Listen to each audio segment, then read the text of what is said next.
Karina. Karina seorang intelektual yang hebat sekali yang menemukan antivirus AstraZeneca. Dia diaspora yang hebat, kita promosikan, kita viralkan.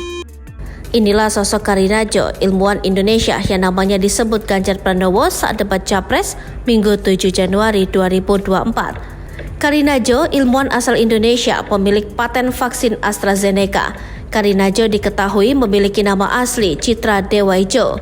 Kini ia diketahui sebagai salah satu ilmuwan Indonesia yang mendunia berasal dari Indonesia dan menurut Ganjar patut diapresiasi.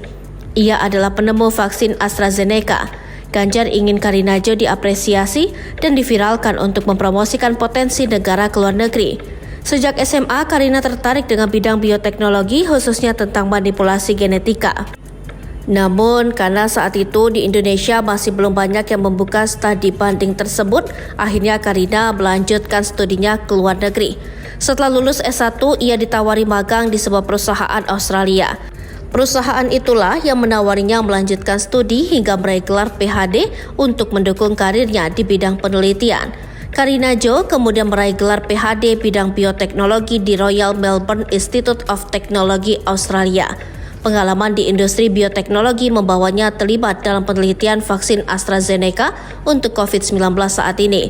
Selain itu dikutip dari unggahan Duta Besar Indonesia untuk Inggris, Desra Percaya. Di Instagram resminya Desra Percaya, Karina adalah ilmuwan utama dalam pengembangan proses manufaktur vaksin AstraZeneca.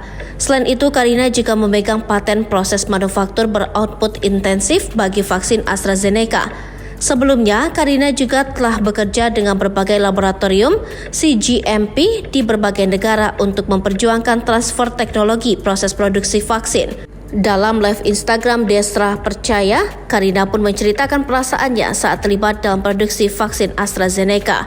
Karina mengaku seperti mendapatkan proyek besar saat menerima tawaran untuk terlibat dalam produksi vaksin AstraZeneca, karena hasil kerjanya nanti akan mempunyai pengaruh langsung untuk kehidupan masyarakat secara global. Meski demikian, Karina mengungkapkan ada perasaan senang dan susah saat ia terlibat dalam pembuatan vaksin AstraZeneca. Saya dapat proyek ini seperti saya dapat proyek yang besar, karena saya pikir hasil kerjanya bakal punya pengaruh langsung untuk kehidupan masyarakat secara global. Terus perasaannya ada senangnya, ada susahnya juga, kata Karina dikutip dari live Instagram Desra Percaya bersama Karina Jo, Indra Rudiansyah, dan Ganjar Pranowo.